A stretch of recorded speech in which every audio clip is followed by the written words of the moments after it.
paz do Senhor, irmãos. Ajude o canal se inscrevendo e dando seu joinha. A doutrina da oração em jejum.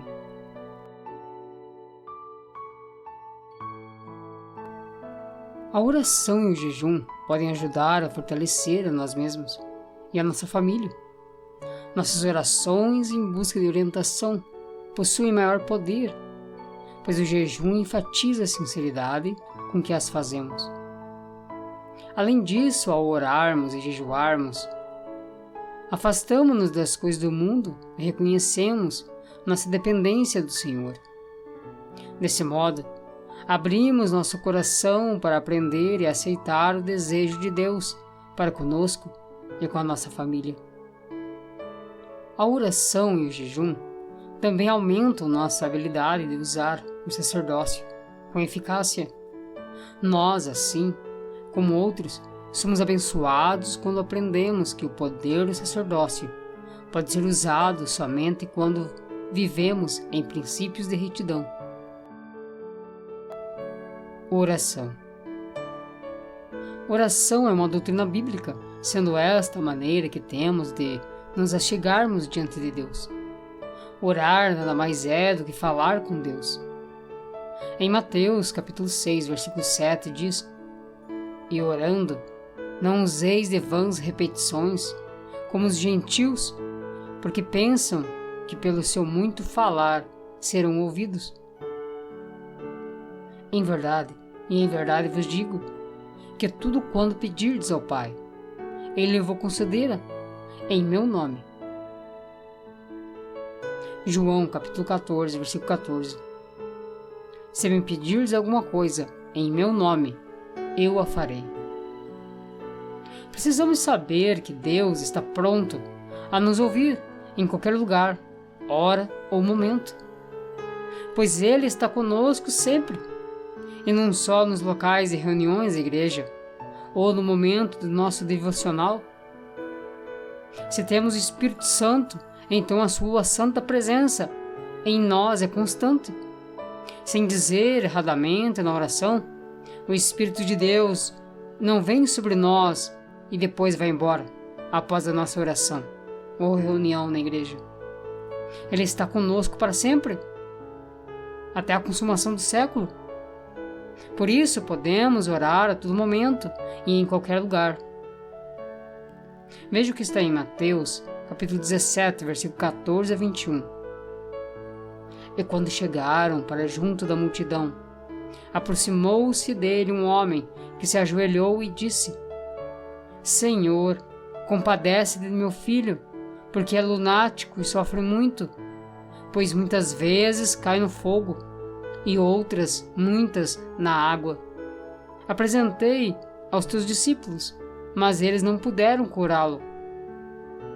Jesus exclamou: "Ó geração incrédula e perversa, até quando estarei convosco? Até quando vos sofrerei? Trazei-me o menino." E Jesus repreendeu o demônio, e este saiu do menino, e desde aquela hora ficou o menino curado.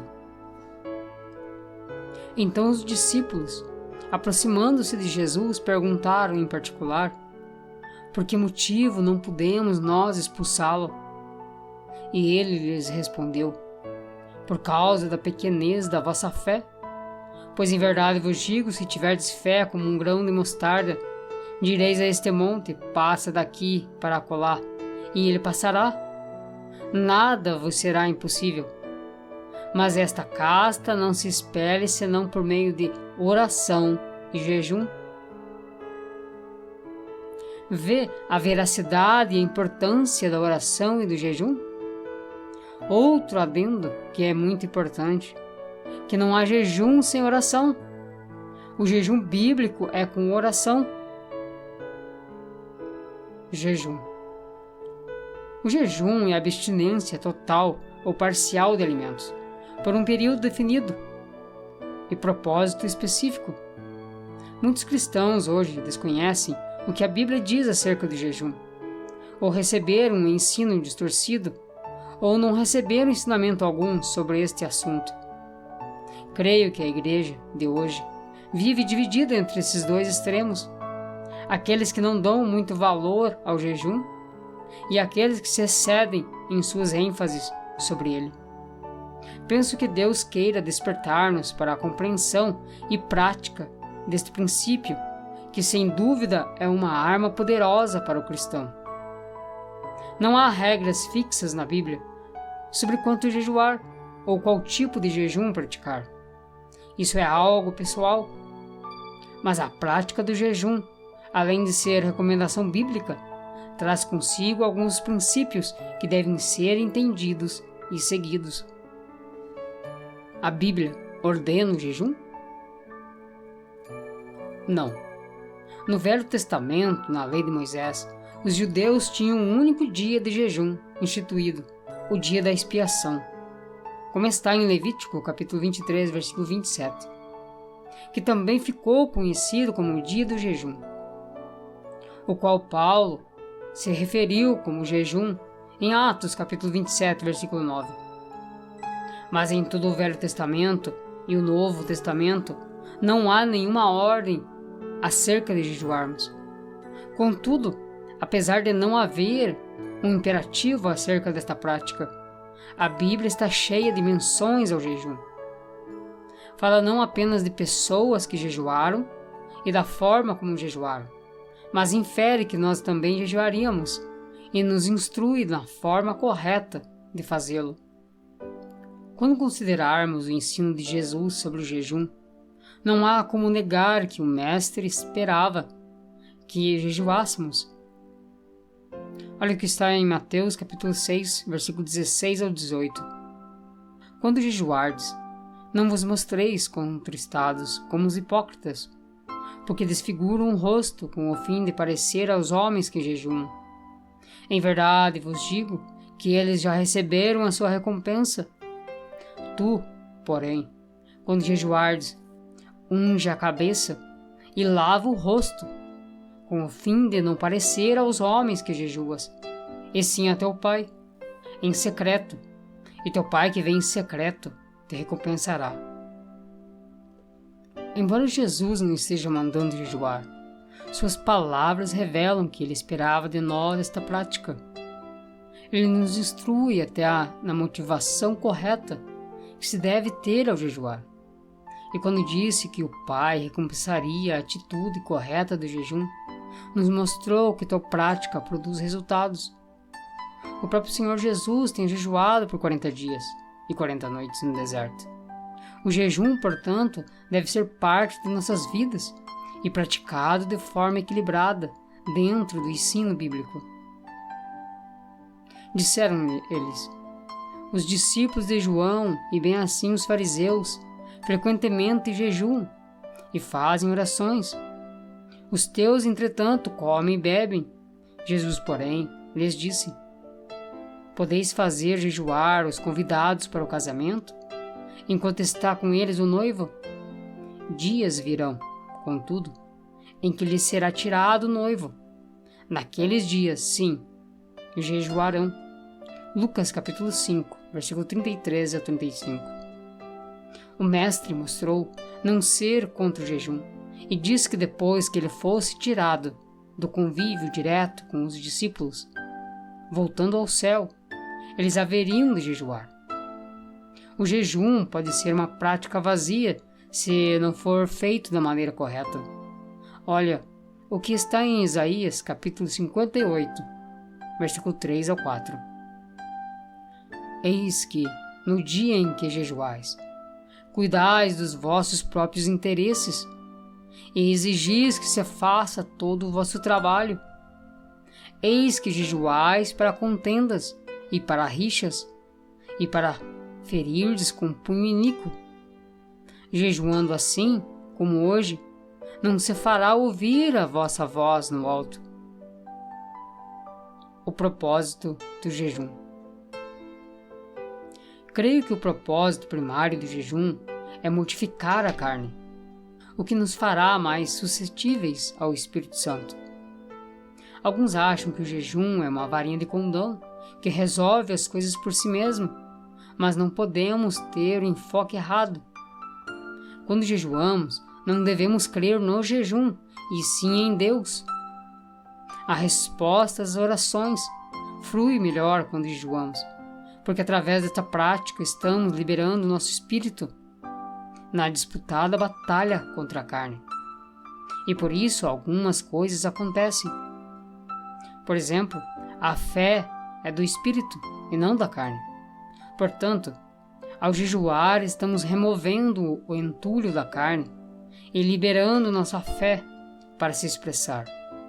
Quando Jesus disse aos discípulos que não puderam expulsar o demônio por falta de jejum, ele não limitou o problema somente a isto, mas falou sobre a falta de fé, como está em Mateus capítulo 17, versículo 19 a 20, como um fator decisivo no fracasso daquela tentativa de libertação. O jejum ajuda a libertar a fé, o que nos dá vitória sobre o inimigo. É o que Cristo fez na cruz, é a autoridade de seu nome.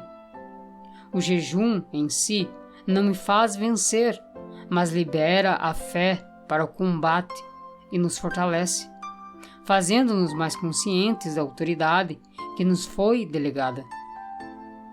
Mas apesar do propósito central do jejum ser a mortificação da carne, vemos vários exemplos bíblicos de outros motivos, como a consagração. O voto do nazareado envolvia abstinência, jejum de determinados tipos de alimentos. Números capítulo 6, versículo 3 ao 4. Em situações de enfermidade, Davi jejuava e orava por outros que estavam enfermos. Salmos 35, versículo 13. Intercessão de Daniel orando por Jerusalém e seu povo. Daniel capítulo 9, versículo 3. E Daniel capítulo 10, versículo 2 ao 3. Além de vários outros, como preparação para a batalha espiritual, estar com o Senhor, preparar-se para o ministério, ministrar ao Senhor, arrependimento de pecados e buscando proteção. Diferentes formas de jejum. Há diferentes formas de jejuar.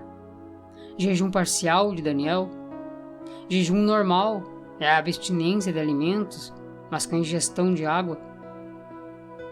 Jejum total, abstinência de tudo, inclusive água, como no caso de Esther, quando jejuou por 3 dias.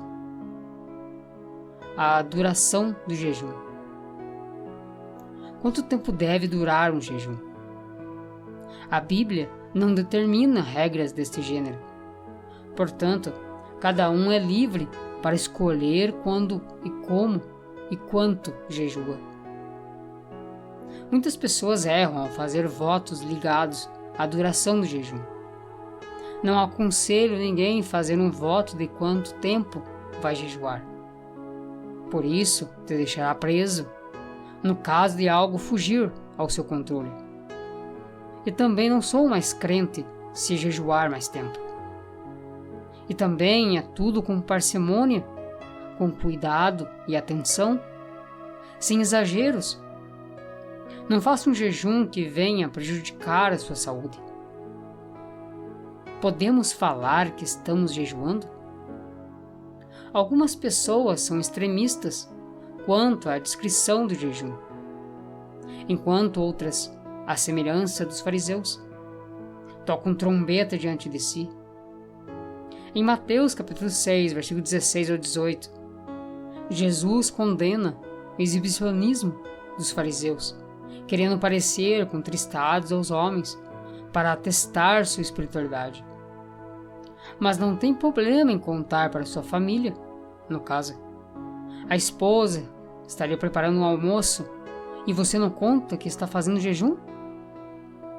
Concluindo, haverá períodos em que o Espírito Santo vai nos atrair mais para o jejum e épocas em que quase não sentiremos a necessidade de fazê-lo. Antes de um jejum, pense e planeje o seu jejum. Converse com Deus sobre a duração, o propósito, quais atividades do dia. Você vai trabalhar, você vai estudar. ou vai dedicar todo o tempo para o jejum? E a informação mais importante é: nunca quebre o jejum. Isto não agrada a Deus. E não é sensato de fazer isso. Então, pense bem antes de fazer o jejum. Há dias que estamos bem e aguentamos até 16 horas diurnas de jejum. E às vezes mal conseguimos jejuar o café da manhã. Então há várias situações. Cada um tem as suas limitações. Faça aquilo que está à sua altura e que você sabe que Deus vai se agradar.